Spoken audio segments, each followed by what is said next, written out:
밤새 편안히 주무셨습니까? JTBC 아침 뉴스입니다.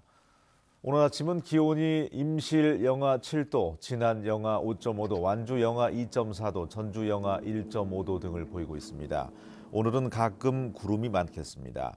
낮 기온은 전주가 7도, 정읍 6도, 무주 5도 등 어제보다 2, 3도가량이 높아서 포근하겠습니다. 초미세먼지의 농도는 나쁨 수준으로 예보돼 호흡기 질환자들의 주의가 필요합니다. 주말인 내일 오전에는 남부 내륙 지역을 중심으로 1cm 안팎의 눈이나 5mm 안팎의 비가 오겠습니다. 당분간 맑고 건조한 가운데 낮에는 평년보다 2도에서 4도가량이 높은 날들이 이어지겠습니다. 문재인 대통령이 신년 기자회견에서 사실상 시도별로 한 건 정도는 대형 공공사업의 타당성 조사를 면제하겠다는 뜻을 밝혔습니다. 새만금 신공항 조성 사업의 예타 면제에 대한 기대감이 높아지고 있습니다. 권대성 기자입니다. 문재인 대통령은 국가 경제에 활력이 돌아오려면 지역의 성장판이 열려야 한다고 말했습니다. 그러면서 국가 균형 발전을 위해 지역 공공 인프라 사업의 예비 타당성 조사를 면제하겠다고 거듭 밝혔습니다.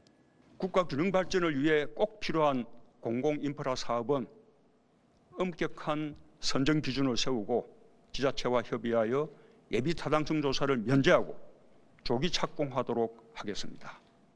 문 대통령은 엄격한 선정 기준이라는 단서를 달았지만 광역별로 한 건 정도는 우선순위를 정해 예타 면제 사업을 선정할 것이라고 덧붙였습니다. 정부는 이미 시도마다 2건의 면제 희망 사업을 신청받았는데 시도별로 한 건은 면제 사업으로 선정하겠다는 뜻으로 읽혀집니다. 전라북도는 최대 현안인 새만금 신공항 조성이 이달 발표될 면제 사업에 포함될 가능성이 높아진 것으로 해석했습니다. 전체적인 대통령께서 말씀하신 내용을 보면 저희들은 좀 긍정적으로 좀 해석할 수 있는 여지가 많다 이렇게 생각하고 있습니다.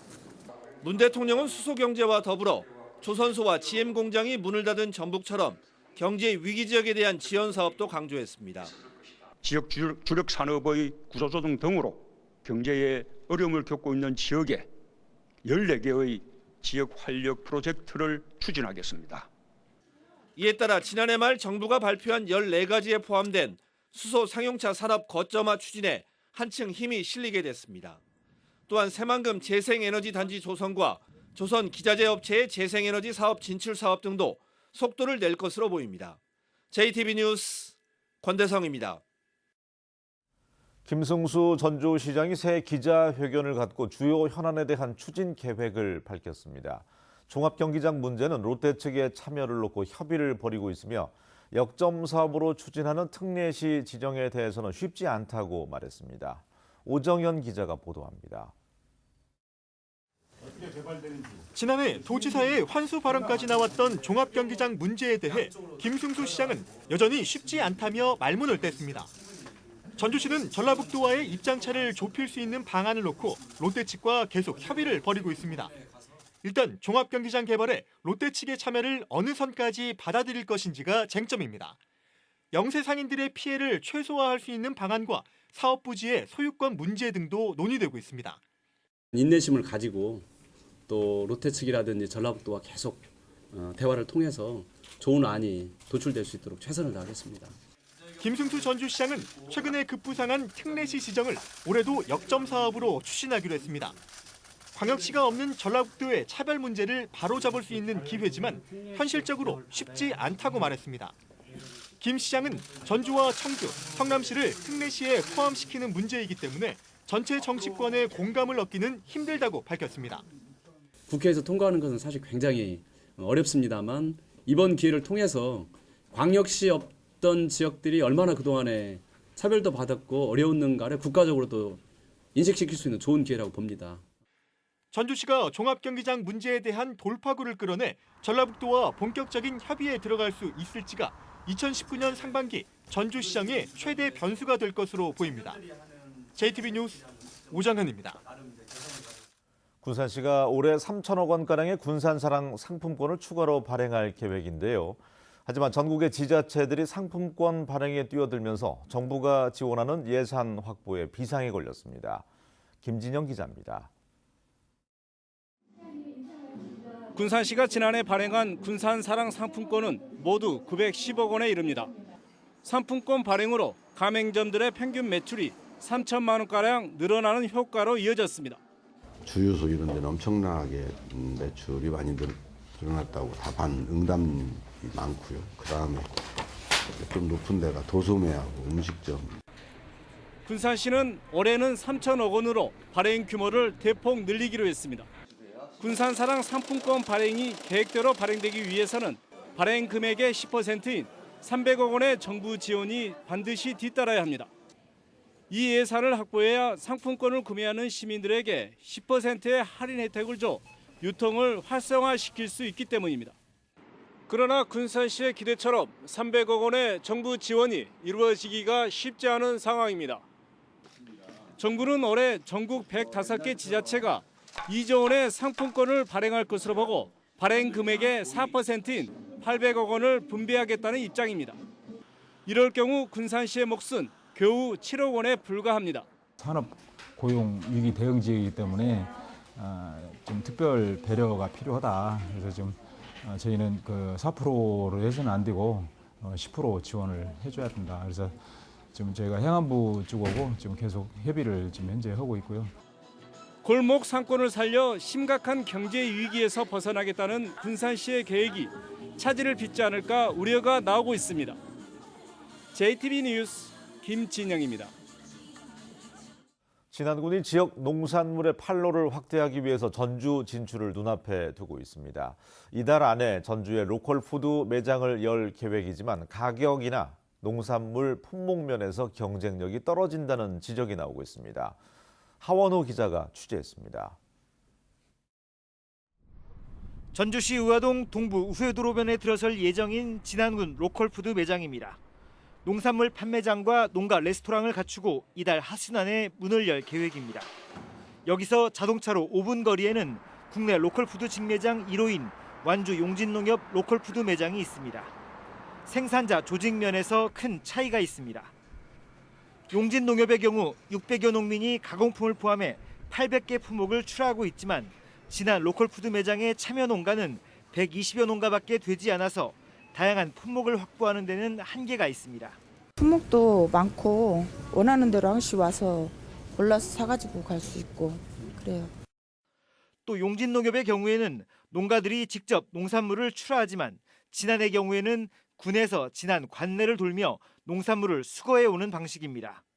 이렇게 되면 운송비가 추가돼 가격이 오르고 품목이 떨어졌을 때 농산물의 신속한 공급이 어렵게 됩니다.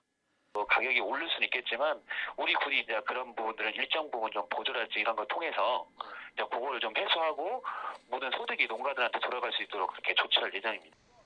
진안군이 고랭지 농산물의 특수성을 살리고 유통 부문의 취약점을 보완해 용진 농협과의 차별성을 부각시키지 못하면 전주시장을 뚫고 들어가는 데는 한계가 있을 것으로 분석되고 있습니다. JTB 뉴스 하은호입니다. 전북의 인구는 갈수록 줄어들고 있지만 자치단체 공무원 채용은 오히려 늘어나고 있습니다. 인구 감소에 따른 지방 소멸 가능성이 제기되는 상황에서 거꾸로 공무원만 늘어나는 상황입니다. 지방 공무원의 증원을 둘러싼 논란이 커지고 있습니다. 김철 기자입니다. 임실군의 지난해 인구는 372명으로 1년 전보다 90명이 줄었습니다. 하지만 임실군은 지난해 공무원 10명을 증원해 621명이 됐습니다. 증원을 하는 부분이 사실은 또 사회복지나 그 현장 근무자에 따라 그 증원이 되고 있습니다. 그래서 주민들에게 보다 나은 복지 서비스를 제공할 수 있는 장치에 있는 것 같습니다. 전북의 인구는 185만 명 선이 무너졌지만 지난해 전북도청 481명, 전주시와 완주군 각각 23명 등 전북의 모든 시군이 최소 10명 이상 공무원 수를 늘렸습니다. 정부가 지난해 인구 10만 명 미만 시군에서 4급 서기관이 맡는 국 설치를 허용한 데다 기준 인건비를 초과해 공무원을 뽑더라도 보통 교부세를 감액하는 벌칙까지 없애자 시군들은 부담 없이 공무원을 늘리고 있습니다. 공무원 증원을 둘러싼 찬반 논란은 여전합니다. 일자리 창출에 도움이 된다는 찬성 의견에 먼 훗날 공무원 연금이 국민 부담으로 작용할 거라는 우려가 맞서고 있습니다.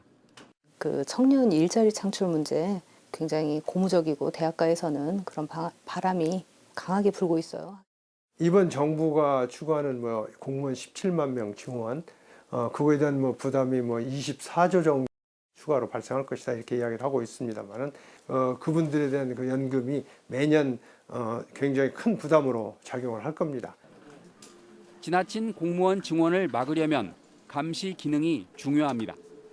주민의 대의기관 의의 통제 또 언론이라든지 시민단체의 통제가 필요하지 않을까 이렇게 생각을 합니다. 오늘 저녁 7시 20분에 방송되는 현장 스토리판에서는 지방 공무원 증원 어떻게 생각하십니까? 편이 방송됩니다. JTB 뉴스 김철우입니다. 동학농민혁명의 최고 지도자죠. 전봉준 장군 탄생 163주년 기념식이 고창에서 열렸습니다. 장수군이 한우랑 사과랑 축제의 새로운 슬로건을 공모합니다. 나금동 기자입니다. 동학혁명의 지도자 전봉준 장군의 탄생 163주년 기념식이 700여 명의 군민과 관계자들이 참석한 가운데 고창 문화의 전당에서 열렸습니다. 참석자들은 헌화와 중력골을 올리며 장군의 명복을 빌었으며 보구관민과 제폭구민의 혁명정신 계승에 앞장서기로 했습니다. 10명으로 구성된 남원시 블로그 기자단이 본격적인 활동을 시작했습니다. 블로그 기자단은 20대에서 60대까지 다양한 시민들로 구성됐으며 앞으로 1년간 삶의 현장과 미담을 발굴하고 각종 행사와 축제, 명소 등을 남원시 공식 블로그를 통해 알리는 역할을 담당합니다. 블로그 기자단이 남원의 숨겨진 매력을 많은 이들에게 홍보해서 가보고 싶은 관광도시 남원을 널리 알려나갈 것으로 기대합니다. 완주군이 맞춤형 농정 지원을 위해 농업경영체 17,000여 호에 대한 전수조사에 나섭니다. 농업경영체 전수조사는 전국에서 유일하게 완주군에서만 실시되며 농산물 유통지도와 문제점 진단 등 농정 지원 사업에 활용됩니다. 올해는 품목별 소득 그리고 유통 구조를 중심으로 조사가 이루어집니다. 농가에서는 결과가 맞춤형 농정 지원으로 이어질 수 있도록 협조를 바랍니다. 장수군이 한우랑 사과랑 축제의 새로운 슬로건 공모에 나섭니다. 슬로건은 한우와 사과, 오미자 등 장수의 농특산물을 활용해 축제의 특성을 살린 20자 이내 문구로 다음 달 10일까지 전국 공모합니다. JTB 뉴스 나금동입니다. 전북개발공사가 전주와 군산, 진안과 무주에 추가로 임대 아파트를 공급합니다. 전주는 만성지구 A2 블록으로 오는 2022년까지 830세대를, 군산은 2021년까지 130세대 행복주택을 공급합니다. 또 진안에 100세대, 무주에 80세대 규모의 임대주택은 2020년에 준공됩니다. 개발공사는 서민 주거 안정을 위해서 임대아파트 공급에 힘쓰겠다고 밝혔습니다. 기초연금과 장애인 연금이 오는 4월부터 인상됩니다. 기초연금법 개정에 따라서 4월부터 만 65세 이상에게 지급하는 기초연금이 최대 25만 원에서 30만 원으로 5만 원이 오릅니다. 기초생활수급 대상 장애인에게 지급하는 장애인 연금 또한 4월부터 25만 원에서 30만 원으로 5만 원이 인상됩니다. 참여자치 전북시민연대는 현재 국회에서 논의 중인 선거제도 개혁과 관련해서 권역별 연동형 비례제가 도입돼야 한다고 주장했습니다. 전북참여연대는 현행 소선거구제가 거대 기득권인 양당 중심 정치와 극단적인 대결 정치를 양산해왔다면서 연동형 비례대표제의 도입은 낡은 정치를 청산하는 역사적 전환점이 될 것이라고 말했습니다. 참여연대는 또 지역의 이해와 정치적 대표성을 보장할 수 있는 권역별 연동형 비례제로 가야 한다며 국회는 소모적인 논쟁을 중단하고 이달 안에 반드시 선거제도 개혁에 대한 결론을 내려야 한다고 강조했습니다. 어제 저녁 7시 50분쯤 완주군 화산면 한 양계장에서 불이 났습니다. 이 불로 닭 44,800여 마리와 농장 1,200여 제곱미터가 모두 타서 소방서 주산 7,300여만 원의 재산 피해가 났습니다. 경찰과 소방당국은 전기적인 요인으로 인해서 불이 난 것으로 보고 정확한 화재 원인을 조사하고 있습니다.